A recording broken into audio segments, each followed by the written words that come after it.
என்னது? அப்பா கிட்ட இங்கிலீஷ்ல பேசினா அப்பா கிட்ட நிறுத்தி, அம்மா கிட்ட தமிழ்ல பேசினா அம்மா கிட்ட நிறுத்தி. வாங்க ட்ரை பண்ணி பார்ப்போம்.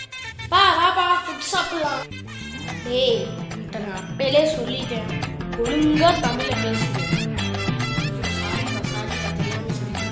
வாப்பா சாப்பாடு சாப்பிடலாம்.